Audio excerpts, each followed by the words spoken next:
This podcast is your weekly dose of two moms navigating life and rewriting the motherhood blueprint. We're here to give you our real and unfiltered opinions on life's most complex topics. All truth, no sugarcoating. On Muvas.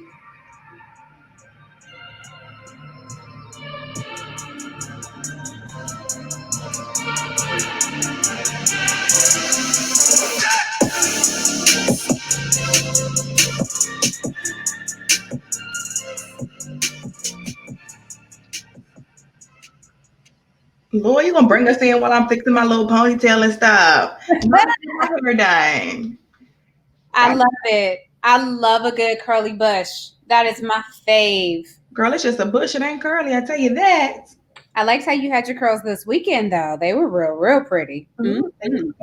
I'm trying to embrace my natural at this point. Like, if I'm gonna be natural, I gotta embrace it, right? That's what the girls say. Absolutely. So how are you, sis? I'm good. I'm feeling real summertime fine. I feel renewed. I got my hair done. And, you know, when you get your hair done, you just feel like a new woman. I'm a whole new woman. Girl, you look different with your hair. When you get your hair braided, you look different off John. Yay. Thank you. Hella vibes. It hasn't been a whole week. It's just been a few days, but it's been a good few days. So I'm happy. How has your last few days been since, you know, we dropped that special bonus episode that everybody listened to, that we know listened to? Well, we dropped that episode and I took my ass to Baltimore. And Baltimore owes me nothing. Okay. When I tell you it owes me nothing, Baltimore owes me absolutely nothing. It was a great time. Great time. You know how I know it was a good time? There's no online photo evidence. Well, nothing posted. Because if you have my Snapchat, then you saw me wilding. Okay. But I gotta pick and choose which social media I give y'all. I can't give y'all everything. It just And that's it. They're like, you a mom, you supposed to be an activist right now. You over here doing community work and shit. You out here wilding. So I gotta put that shit on Snapchat. And everybody else can get the professional A. See, each app has a different version of your girl. Every single app has a little, you know, the Facebook, got my family on it, so I'm a little, you know, Instagram, my older family members are following me. That's where the bikini pictures go. Snapchat? Oh, honey. No, but first of all, why are we not following each other on Snapchat? We're going to fix that as soon as we get out of here, because it ain't even Chatty Patty DC on my Snapchat. You got to find it. That's when you had blocked me when you was being petty. We're not going to talk about that. That's old. Okay. That's in the past. All right. She blocked me, guys, but okay. So anyway, sis, so we're back. We did drop an episode this week, and something different. I feel like it was a really good episode. A lot of great feedback. So I think we could put the Jada and Will topic to rest for right now. I'm sick of it. I'm over it. I'm over a tire entanglement. I wanted to use that word, but it's been overused, so I'm going to go ahead and put it to bed. Yeah, let's just RIP the entanglement. So what we talking about this week? Let's get it. Let's go. This week, we are talking about tone policing. A couple weeks ago, and I wanted to talk about this because we have some friends of the show who I actually had this conversation with, or debate. We'll say it was a healthy debate. It was on Facebook. There was some drama that spilled over from Twitter with an artist named No Name and J. Cole. No Name had put up a tweet where she was discussing, and this is old news, y'all. This is a couple weeks old, but it's relevant. She had put up a tweet about how, you know, some of your favorite celebrities aren't really out here. You know, they make a whole album about the struggle and oppression, and then where are they when, you know, it's time to put feet to pavement? So everybody assumed that she meant J. Cole. She didn't say any names. No Name said no names.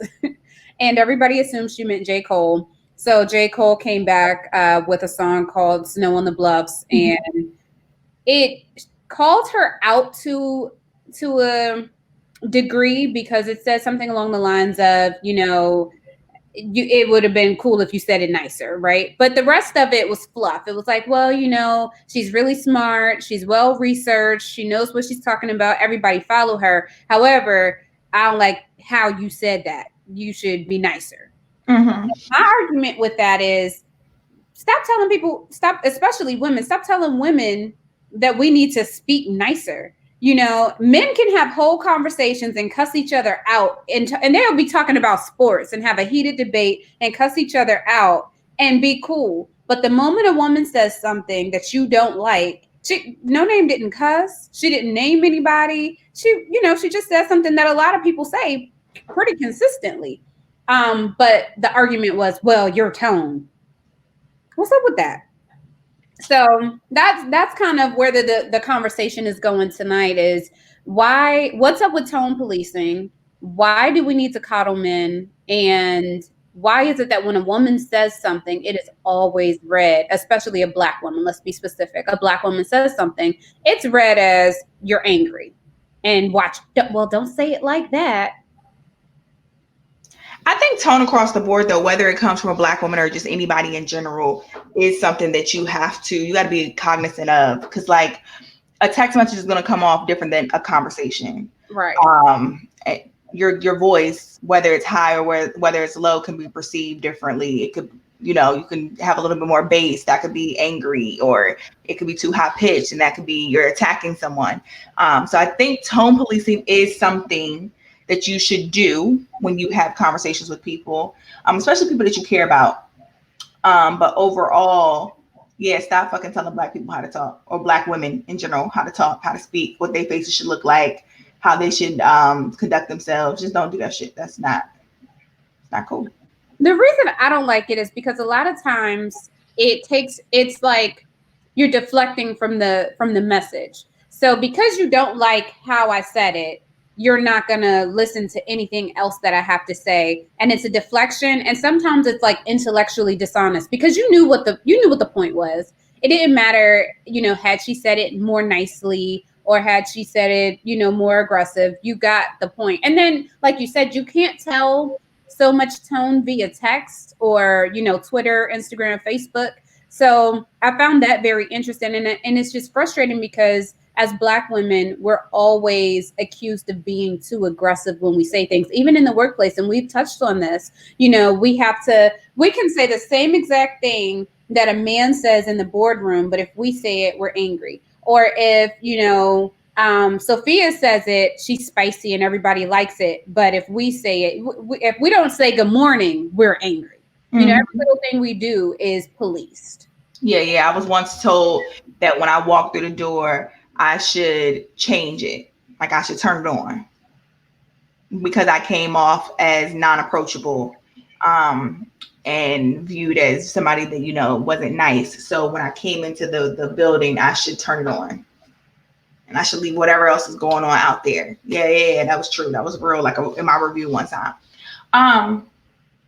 So the No Name thing, I feel like it did what it should have done. It put J. Cole on notice, or the other celebrities on notice, because she was wise enough to say something. But I do feel like he took it the wrong way. If you listen to Snow on the Bluff, it's all facts, like blase.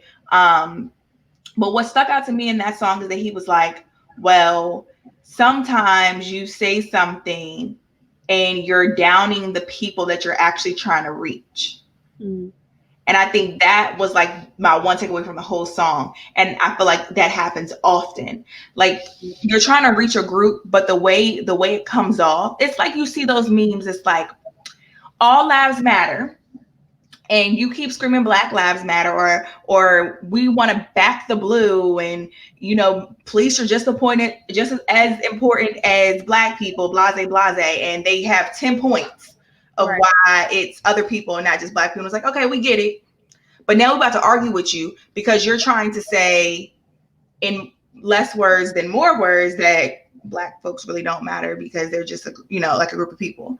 Right. It's all about perception of what you're saying. So if you say something one way, it's just how it's perceived. So you do have to watch your tone. I'm going to always say you have to watch your tone.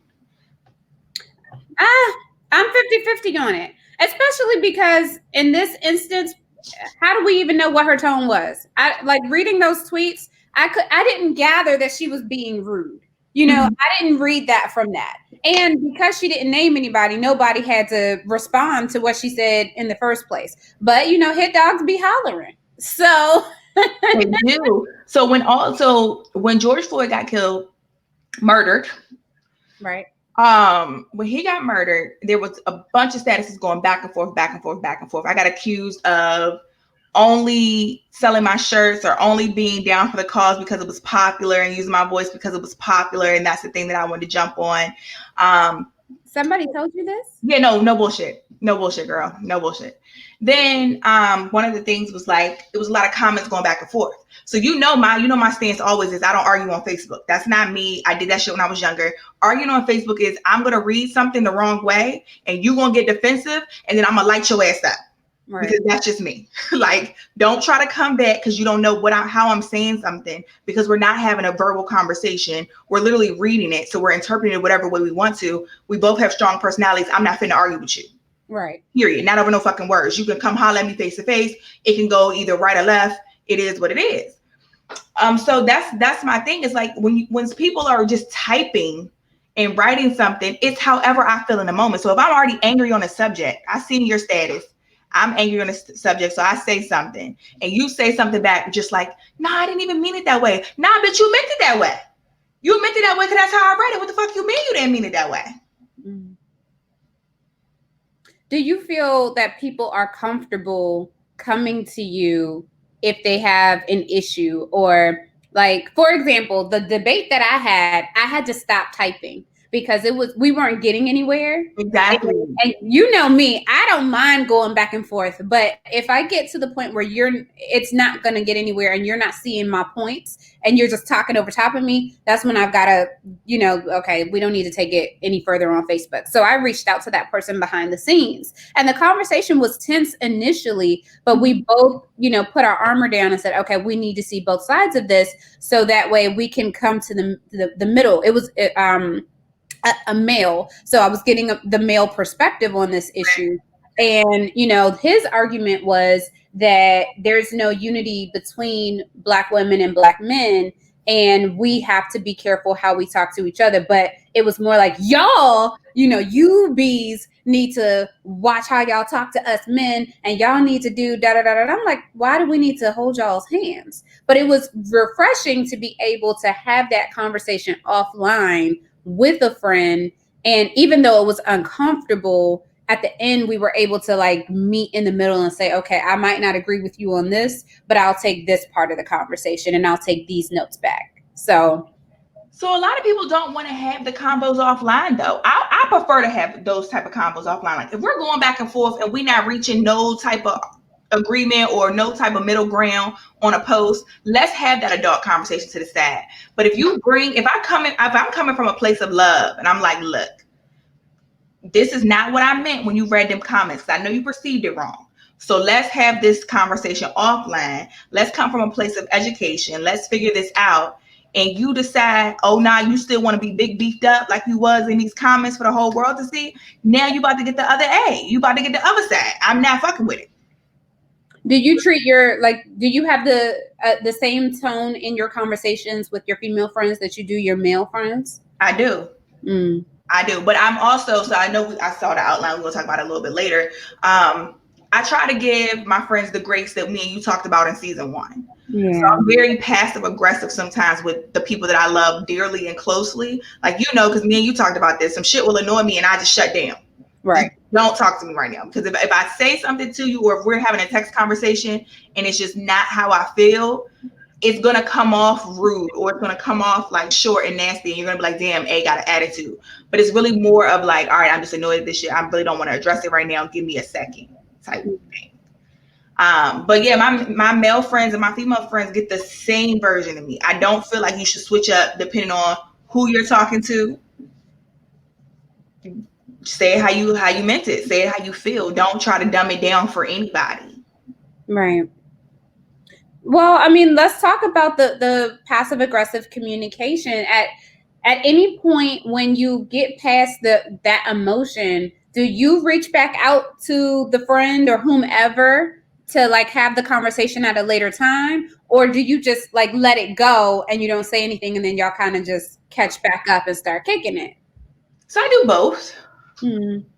I think it depends on what the topic is about. Like, let's just talk about us. So recently, it was the podcast thing, and we had decided how we were gonna have like how we were gonna work out like our posting schedule, our outline schedule, and stuff. And then you knew that I was super busy, so you just did it, and I was looking like, that's not what we discussed. Like, Right. what are you doing? But like, stick to the script. Right.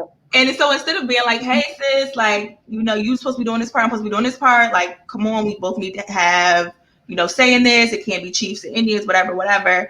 It was like, all right. So finally you were just kind of like, so what's up? Mm. Like, cause you knew by the way that I was acting, because you know me as your friend and as your sister, you knew that something was wrong. Right. Right. So I feel like to do that more often is like, if you know that your friend is how your friend is because y'all are like close, then you should definitely check in. Some people aren't going to reach back out to you. Yeah. They're just not. I'm learning. So the way that I was raised has a lot to do with my lack of desire for conflict. Mm-hmm. Growing up, I was never afforded the opportunity to say how I felt about anything. The adults were always right. Your opinion didn't matter because you didn't pay bills in here, and shut up and go cry in your room. Like there was no opinion. And so I never became comfortable verbalizing how I felt about any issue, especially tense issues. So as Mm-hmm. an adult, there would be things that maybe my friends would say to me or how my friends talk to me that would bother me. And I have a lot of Leo friends. I don't know what it is, but I have a lot of friends who are Leos, and they're very aggressive in how, or maybe I wouldn't say aggressive, but very direct. And sometimes that can come off kind of asshole ish. Mm-hmm. And I've had friends who just will say anything to me, and I wouldn't say anything in return because I didn't want to be too sensitive or be too soft, or I didn't know how to have those uncomfortable conversations. Now that I'm older and I've had friendships that, well, now they're stronger because we've had those falling outs. I've had falling outs from not addressing certain things, and then it later led to big blow ups because we were passive aggressive. Neither of us wanted to identify the issue or discuss the problem. And then when you do that, it eventually becomes something that you can no longer avoid. So now I challenge myself to have uncomfortable conversations. I seek it out whenever I see it coming. I'm like, nope, because if this goes any further, it's going to turn into something ugly. And I may stutter, I may sweat, I might be like, okay, I don't know if I want to talk about this, or I'll give the disclaimer like, hey, listen, I know this might be awkward, but, and then I'll, move forward in the conversation. But I feel like at this point in our lives and at this point in our growth, if we have anybody in our circle where we can't speak freely, or we're afraid and we got to walk on eggshells, then maybe that, those people aren't the people that we want in our circles. And for those of you on the Facebook Live, or those of you who are listening to us on your Apple or your podcast streaming platform, one of our listeners says, I like people who talk the same to both sexes, agreeing with Ari. She doesn't sugarcoat anything for anybody. But I kind of do in a sense though, like, if you're in my circle, if you're super close to me, I don't just go off and be like, bitch, this, blah, blah, blah, blah, blah, blah. We have civilized conversations. But yeah, I just feel like you got to keep it the same. So, how do you address someone talking to you in a tone that you might not necessarily accept? Because I think that's a lot of the times when situations go left or conversations go left is when the tone is off. So someone's coming to you out of a place of like, okay, I want to talk to you. I want to get this off my chest. We need to reach a middle ground, but their tone is off. Like, what do you do? So now I'll say, hold on, wait a minute. You okay? Like, do you want to take a moment? You want me to call you back, or should we address this later when it's not so heated? I'll do that now. In the past, I probably wouldn't have said anything. And then in my mind, I've been like, who are you talking to? Why are you talking to me like this? Or I probably wouldn't talk to them anymore. I'm not even gonna lie. I've just slowly fallen back from people in my 20s who talked a certain way or who treated their friends a certain way, because in my mind, I equate the way you talk to me to how you feel about me. So if you're talking to me nasty, then that's how you feel about me. And I'll give you an interesting thing that happened in my parents' marriage. My mother, her and my father were having my stepmother, her and my father were having an argument, and she called him and it went to voicemail, and she cussed him out on the voicemail. 5 minutes later, she gets a call back and finds out that it's her coworker who she accidentally called and cussed out on the voicemail. So she's like so apologetic. I did not mean to do that. I didn't mean to say that, so on and so forth. And as she gets off the phone, I look at her and I'm like, so you're embarrassed to talk to somebody who you don't live with, who you don't have a relationship with in that way, but you're okay had it been the person that you wake up to every day. That's a lesson. That was a lesson for me and how I wanted to be talked to and how I wanted to talk to people. No, I feel you. Sometimes I think about that too, like, damn, I didn't have to say all that. Or how would I feel if that person said that to me? Or like that, I know that after I say something, like if me and a person are arguing and I like straight cuss you out, afterwards I'm like, shit, I didn't even have to do all that. Like, when you have one of those moments, like, it was a better way to say this if I would have just took 5 minutes. And I think that's why I give myself that break from people that I like love and care about before I just address something. Because my defensive tone is because I grew up hearing people cuss other people out. Like my grandmother, her mouth is slick as shit. You can't say nothing to her. You can't get 2 words in. My mom, I've heard her my whole life cuss you out quick, love you the next minute. It just is what it is. So I come from that place. I will cuss you out, and then in an hour we can be cool again. But I'm gonna say what the fuck I want to say. Right.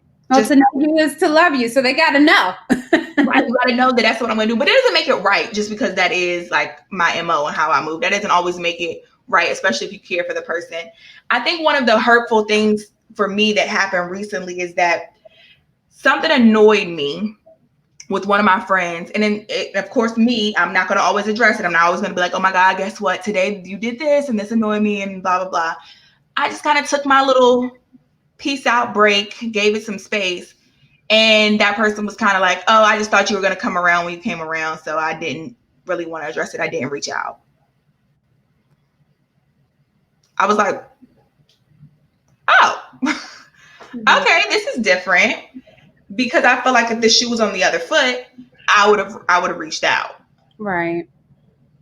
Well, do you think that, in this situation they felt comfortable reaching out, or do you think that it's possible that they felt like maybe you wouldn't have been receptive had they reached out because maybe they assumed, they did something wrong? Or I don't know, but I really feel like the group of friends that I have, the people that have rocked with me for so long, you know them. I talk about them all the time on podcasts. They've been on the podcast, all of that. You see me post them all the time. Those group of people, I feel like they can say anything to me. Right. Like, and I broke my nails. So if y'all watching the live, you see I broke 2 nails today. I'm real upset. But anyway, because I just got these bitches done on Saturday. Yeah, girl. But I feel like there's literally nothing that group could do to make me not want to bring them into the next chapter of my life. Right. So to hear that as a response, I'm still like letting it marinate. Because to me, it's like you get to a certain point with your friends that you literally, who those people are. You go through so many different friend cycles and so many friends groups, and you learn who's going to be there and who's not going to be there. So if my tone is off to my friends and they can't check me on it, like to my good girlfriends, like my sisters, the people that I want to celebrate life with, if the men that I wanted, my close male friends that are strictly male friends that I'm not fucking, if y'all can't check me on my bullshit, you're not healing them. I'm not healing them. I'm not Jada, okay? I'm not coming from a place of dirty ass healing. I'm not doing it. If if you can't check me on my bullshit, then I'm starting to question, is it me or is it that that friend just doesn't, you don't mesh the way you thought you should? Right. Well, you got, I mean, you have, I'm a firm believer you have to create a space in your friendships where you can say, all right, listen, honesty, you're being an asshole, or honesty, I didn't like it when you did X, Y, and Z. And, sometimes we don't have those conversations. And we talked about this last season, just like you have in your relationships, your friendships have love languages too. And so you have to learn those things and learn the communication styles that are most effective for your friendships. And that's tough because I have a group of friends who require different things in our levels of communication, and I have to be mindful of that, to continue to groom that relationship the way that I want to for it to be successful. So yeah, it's definitely going to take creating that space.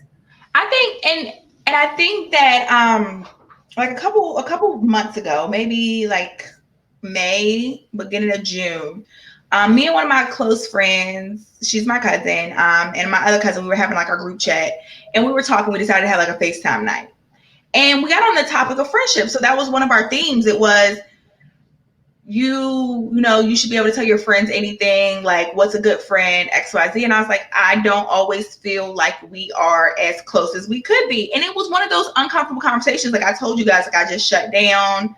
I didn't know how to say it. I didn't know how it would be perceived, because like I didn't want my tone to be off when I talked to her. I didn't want it to come off like, just this bitchy little girl, Right. or this sad little child. It was like you're not giving me enough attention. But I told her, and she was just like, oh, well, why didn't you say something before?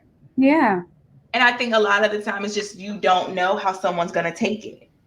Yep. And then sometimes we live in fear that if we say the wrong thing, it'll end the friendship. And we should never walk around in fear thinking that saying the wrong thing, just simply saying the wrong thing, will cause irreparable damage to a relationship. That's not comfortable. I agree. I don't know.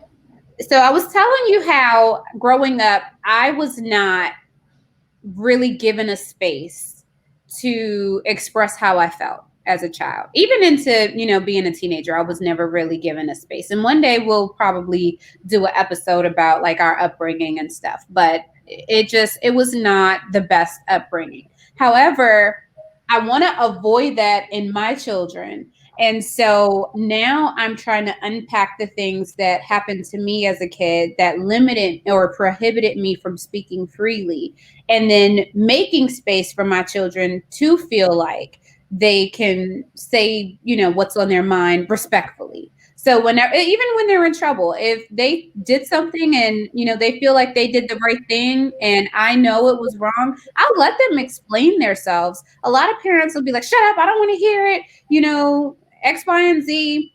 I want to know why you thought you were right so that I can explain to you, well, this is why it was wrong. I want them to be able to share how they feel. I know your children are a little bit younger, but how would you say you're working on allowing them to have that space as well? It's so hard. So Avery's 3, and we talk about this all the time. She does not act like a 3-year-old. She does not move like a 3-year-old. Like that girl is smart, wise beyond her years. And she will tell me something, and I'll just be like, I have to catch myself, because I also don't want to be someone who's just like, because I said so. Yeah. So when I go around other family members, they're like, she's bad, she's rude. Like, why are you explaining yourself to her? Because she's a person at the end of the day. A little person. She is a person, and I am not going to be out here just yelling at her just because I'm the adult. To me, that's like old slave mentality. Yeah. That's like you're trying to control people by like demeaning them. And I never want my child to feel like that. I remember, the whole go get your switch, or I'm going to give you something to cry for, or I don't understand why you don't listen. Like, no, you don't have to always do that to have your children like listen and respect you. So I do try to, like, even now that she's 3, I try to talk to her and just be like, okay, so what's up? Mhm. Like, why are you acting like this? I'm trying to explain to you why you can't do this. Now you're not listening. Now you got to get in trouble.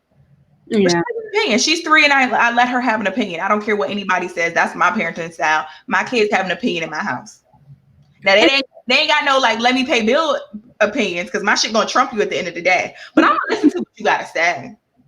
And I don't really see anything wrong with that. I think it's so lazy as a parent to shut your child down and not allow them to think or have opinions or thoughts or comment. Like, why not?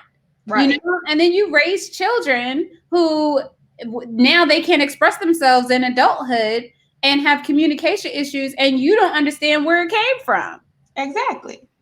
Now, granted, I expressed myself the way that I expressed myself because of the shit that I saw. So just imagine not wanting your child to think that cussing somebody out and being real slick with your mouth is the only way to get across in life. Like, no, you don't have to do that. So I just want to make sure that her opinion matters and it counts always.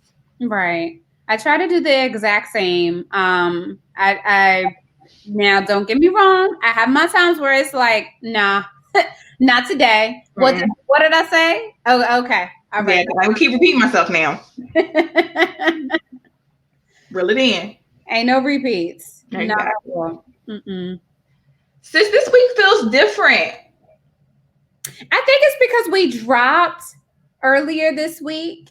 So it's one of those, and it feels like it's been a long week, and it's only Tuesday. It's only I really feel like I'm like I gotta work when we get done recording tonight. I got some shit I need to finish up.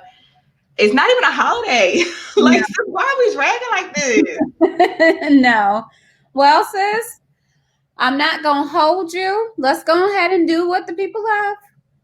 Unpopular opinion already. We gonna wrap this thing on that? Unless you got something, you got an extra tidbit about communication styles, like how would you want your friends to communicate with you, or how can we teach people how to communicate more effectively with us? Like, give them a couple tips. Give the people a couple tips. Tips. Okay, I'm instead of an unpopular opinion, I'll give you tips tonight, guys. You know I love a good tip. I think you should learn to hold the space for other people and create environments that allow people to effectively communicate. So you can come off mean, you can come off rude. It can be super uncomfortable, but I think as the person who wants to reach out and wants to say something, you should just say, look, the shit might come off. I don't know how I'm going to say it. Like what you say, like, I don't know how this is going to come off. Right. But look, hold this space real quick. Let me say the shit I gotta say, and either you're gonna like it or you're gonna hate it, and it's just gonna be what it is. But I personally have to get this shit off my chest today. Yeah. And just let it be what it is, and just leave from a place of love. You don't always have to come off rude and nasty, even though that's my style. I love a good cuss out. I do. I swear I do. I love to read you for filth. I swear you're an instigator. When stuff happens. And I'm like, ooh, and I'll screenshot it and send it to you. You'll be like, oh, so what you gonna say? So what you gonna say? What's your response gonna be? What you gonna say? You gonna give it to him, huh? Like, Eric, girl, I ain't cussing these people out. I've been trying to tell you, just go ahead and cuss the folk out and feel better about you. Sometimes a good cussing out is all the people need. Cuss them out and go on about your day. Cuss them. You cuss them out. You feel better. After I cuss you out, we can have a conversation. But I'm gonna cuss you out first. Girl, we're gonna work on you. I don't have an unpopular opinion this week. I would say my tip would be, I'm actually stealing this from Jada and Will and their Red Table Talk. And this for me applies to all relationships. Create relationships where people are not afraid to make mistakes. First of all, you don't take nothing away from the Red Table. Listen, that's the one thing I could take away from there. That's on the table. I done told you about the Red Table. You can't take nothing away from that table no more. That table is done. We're flipping that table over. It has been flipped. God damn it. Don't you say that for that. No, you're right. Say that again. Say it again. I think we should work at creating relationships, platonic, romantic, familial relationships where people are not afraid to make mistakes. I agree. Yeah. I agree. I think a lot of relationships probably would last longer if it was more forgiving. But that goes along with the other episode that from Saturday that it's always the outside looking in. Some people would be more forgiving if they weren't so worried about what other people's gonna think. No, that's a good one. A gym. That's a gem right there. Yeah, I think a lot of people would if you didn't have the pressure of what other people were gonna say or other people are gonna think. Because a lot of people are like, oh, I don't give a fuck what people say. Yes, you do. Yes, you do. You do. And you're worried about what they're gonna say and how it's gonna make you feel, and that's just that on that. Yeah.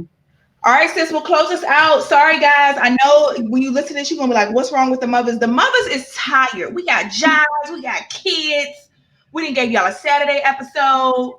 Patty got to go out of town. I got fucking deadlines to meet.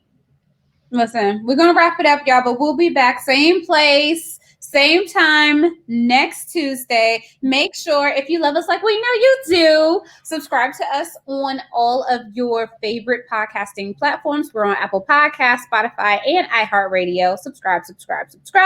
Follow us on all social media platforms. That's Instagram, Twitter, Facebook, YouTube. And that's on Muvas, ONMUVAS podcast. Engage with us there. I like to argue in the comments, so leave me a comment, leave us a comment. Ari may not respond, but I sure will. And make sure you are following our girl Ari. Where can the people get in touch with you? Instagram and Twitter. It's Ari Lawan _ that's ARILAWAN _ And I am Chatty Patty DC on all social media. We record on Tuesday nights, so make sure you're tuning in to us on Facebook Live. And then if you miss us on Facebook Live, we drop on Wednesday mornings on all your podcasting platforms because Wednesdays belong to the mothers. You already know. All right, y'all. We out of here. Gotta go.